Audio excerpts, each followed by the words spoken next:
बहू जैसा प्यार। संगीता, मैं तुम्हें यह नहीं कहूँगी कि मैं तुम्हें बहू नहीं बेटी ही मानूंगी। बेटी बेटी होते ही अब बहू बहू होती है। मैं तुम्हें बेटी जैसा प्यार नहीं दूंगी। रह रह कर होने वाले सास के ये शब्द मेरे दिमाग में हथौड़े की तरह वार कर रहे थे। आज मुझे देखने प्रमोद के साथ उनकी मम्मी पापा और दीदी जीजा आए थे। प्रमोद और मैं दोनों ही इंजीनियरिंग हैं। प्रमोद की जॉब मुंबई में थी और मेरी बेंगलोर में। प्रमोद मेरी बुआ जी के दूर के रिश्तेदार में कोई लगते थे। बुआ जी फूफा जी प्रमोद की और उनकी परिवार की तारीफ करते थकते नहीं थे। प्रमोद की मम्मी तो बुआ जी की इतनी तारीफ कर रही थी जैसे कि वो खुद इंजीनियरिंग है। पति और बेटा दोनों इंजीनियरिंग हैं तो जाहिर है कि पैसे की कोई कमी नहीं है, लेकिन घमंड नाम की कोई चीज उसमें नहीं है। लड़ाई झगड़ा करना तो उन्हें आता ही नहीं। उलट उनकी हमेशा यही कोशिश रहती है कि उनकी वजह से किसी का दिल न दुखे। खुद इंजीनियरिंग होने के बावजूद और इतना पैसा होने के बावजूद खाना वे स्वस्थ बनाती हैं। सिर्फ सब्जी आदि काटने के लिए काम वाली की सहायता ले लेती है। उनका मानना है कि खाना हमेशा स्वयं ही बनाना चाहिए ताकि घर के सभी सदस्य को शुद्ध और स्वास्थ्यिक भोजन मिले। इतनी तारीफ सुनकर मुझे मन ही मन लग रहा था कि यदि यह संबंध हो जाता है तो मैं अपने आप को बहुत खुश नसीब समझूंगी, क्योंकि कहा जाता है ना, पति पत्नी के गुण नहीं मिलते तो चलता है, लेकिन सास बहू के गुण मिलना चाहिए, तभी वैवाहिक जीवन सुखी रहता है।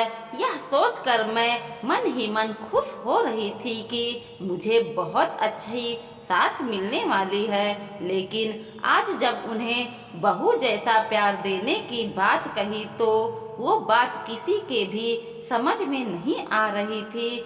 आज तक सभी ने यही सुना था कि हर सास ऐसा ही कहती हैं, तुम मेरी बहू नहीं बेटी हो, मैं तुम्हें बेटी ही जैसी ही प्यार दूंगी। लेकिन यहाँ तो उल्टा ही हो रहा था। बहू जैसा प्यार घर में सभी को आकांक्षा हो रही थी कि कहीं ये शादी के बाद फिल्मों वाली ललिता पावर की सास ना बन जाए। यदि ऐसा हुआ तो मेरा क्या होगा। लेकिन सिर्फ इस एक बात को नज़रअंदाज किया जाए तो बाकी सब बातें अच्छे होने से घर के सभी सदस्य को लग रहा था कि ये रिश्ता हो जाना चाहिए। और आखिरकार शादी हो गई।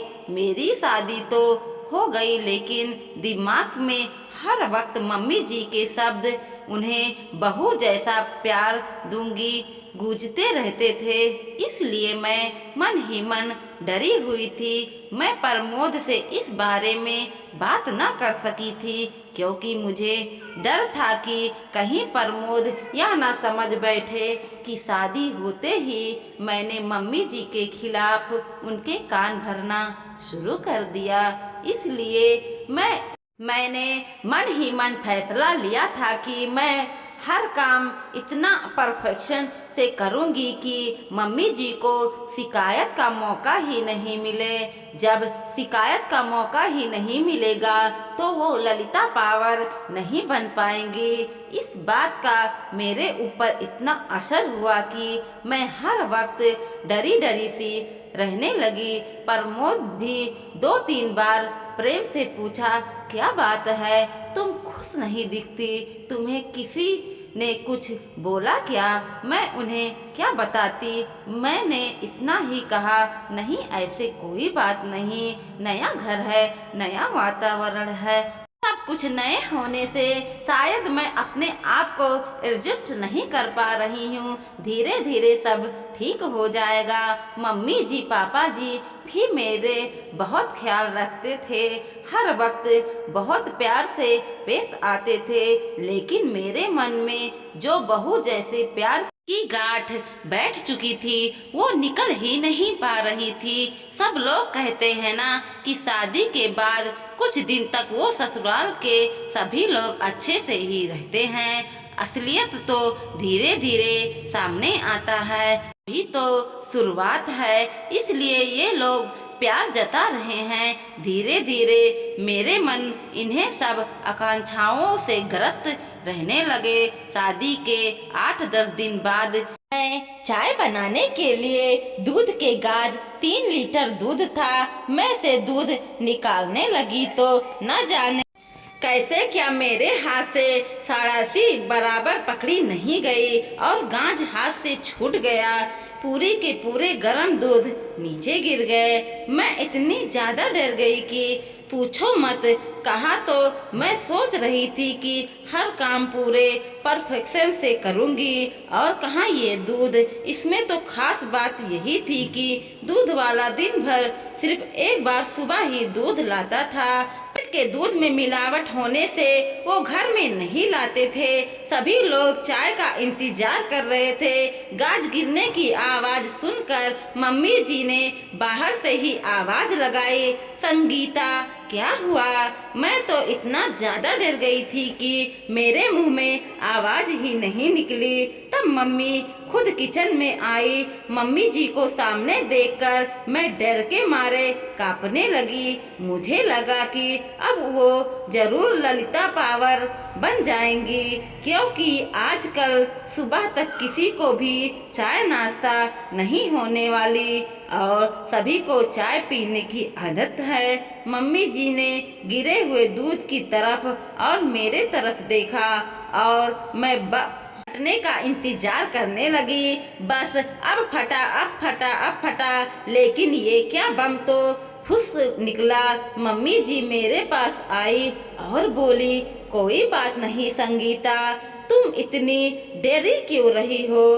तुमने कोई जानबूझकर थोड़ो ना गिराया है दूध, हो जाता है कभी कभी, कोई बात नहीं, तुम रिलैक्स हो जाओ। लेकिन मम्मी जी अब चाय से दूध से बनेगी, दूध वाला तो कल आएगा। मैं अभी पैकेट का दूध बुला लेती हूँ। आप ही ने कहा था कि अपने यहाँ पैकेट का दूध नहीं लाते तो नहीं हैं, लेकिन सभी को चाय एक तरफ का नाश्ता हो गया है तो चाय के बिना तो नहीं रहेंगे। इसलिए इमरजेंसी में एक कद बराबर चलता पैकेट का दूध हम लोग ऑफिस में चाय पीते हैं ना, वहाँ कौन से दूध का उपयोग किया गया है क्या हमें पता चलता है। ऑफिस में हमारी मजबूरी है, लेकिन घर में जहाँ तक संभव हो शरीर के दुष्कोण से जो अच्छा रहता है वो करना चाहिए। इसलिए हम पैकेट का दूध नहीं लेते, लेकिन एक कांधा बराबर में कुछ नहीं होता। रोज थोड़े थोड़े ही दूध गिर जाएंगे। अब तुम रिलैक्स हो जाओ। मैंने मन में सोचा, मैं फिजूल ही डर रही थी। मम्मी जी तो कितनी अच्छी हैं। लेकिन दूसरे ही पल सहेली की बात याद आ गई कि ये सब शादी के शुरुआत में ही होते हैं, आगे आगे देखना होता क्या है। यह बात याद आते ही फिर से मन में वही डर समा गया। 2 बार और इस तरह की छोटी छोटी गलतियां हुई, लेकिन तब भी मम्मी जी ने मुझे प्यार से ही समझाया।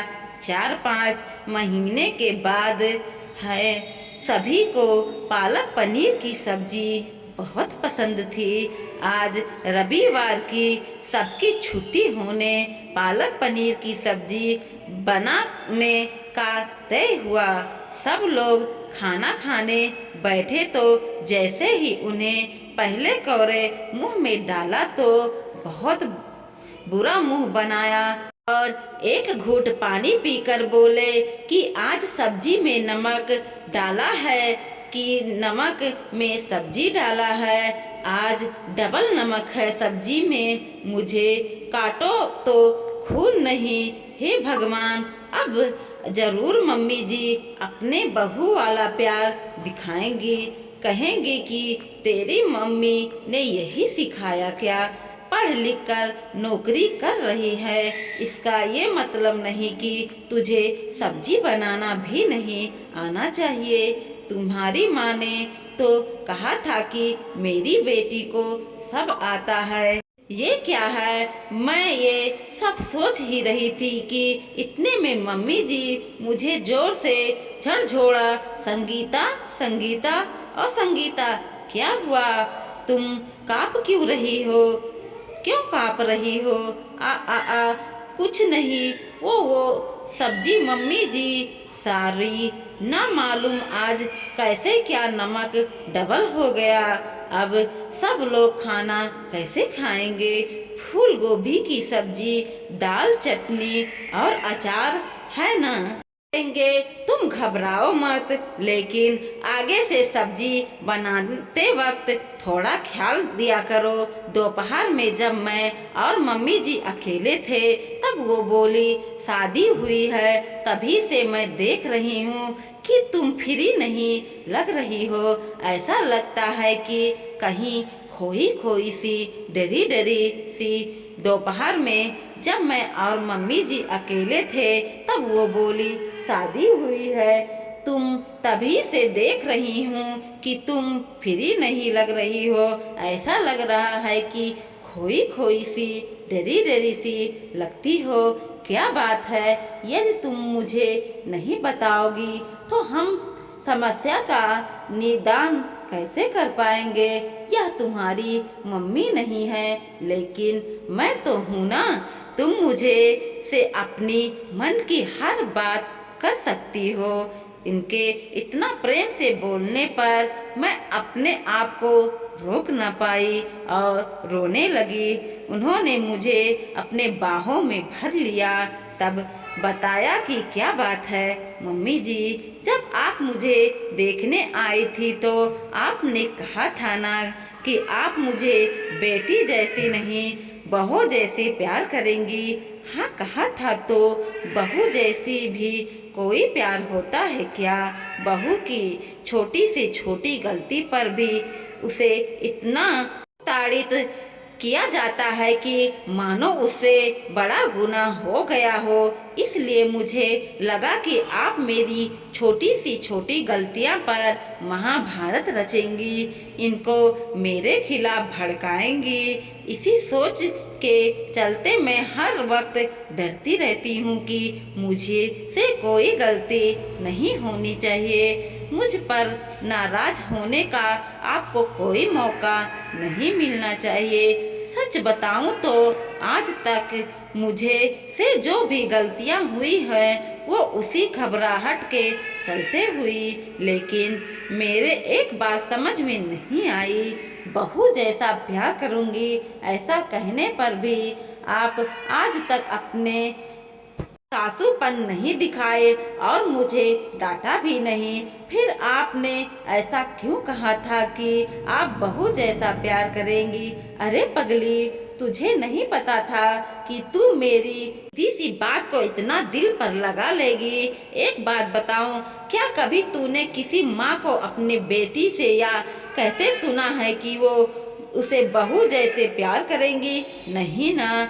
जब हम बेटी को जैसे प्यार नहीं करते तो बहू को बेटी जैसा प्यार क्यों करते हैं? इसका तो यही मतलब हुआ ना कि हम बेटी को ज़्यादा महत्व देते हैं, बेटी को ज़्यादा प्यार करते हैं। इसलिए बहू से कहते हैं कि तुझे बेटी बनाऊंगी, तुझे बेटी जैसा प्यार दूंगी। हम लोग बेटे को ज़्यादा महत्व देते हैं, ये बेटे को बेटे जैसा ही प्यार देते हैं। कभी भी बेटे से यही नहीं कहते कि तुझे बेटी जैसा प्यार दूंगी। यदि हम बेटी को बेटे दोनों के समान समझते तो बेटी बेटा जैसा प्यार क्यों नहीं दे सकते। मेरे नज़र में जिस तरह बेटी का अपना एक अलग अस्तित्व है, उसी तरह बहू का भी अपना एक अलग अस्तित्व है। मैं बहू को बेटी से किसी भी मामले में कम नहीं समझती, इसलिए मैंने ये कहा था कि मैं तुझे जैसे नहीं बहू जैसे प्यार दूंगी। मुझे क्या पता कि तू उसका गलत मतलब लगा वह बात दिल पे ले लेगी। चल बस आंसू पोंछ, नहीं तो सचमुच फिल्मों वाली ललिता पावर बन जाऊंगी। उन्हें यह बात इस अंदाज में कही कि हंसते हंसते हम दोनों का बुरा हाल हो गया। आज मुझे पता चला कि बहू वाला प्यार भी होता है। दोस्तों, वीडियो पसंद आया हो तो लाइक कीजिए, शेयर कीजिए और सब्सक्राइब भी कीजिए और देखते रहिए कोमल मोटिवेशनल 2.0।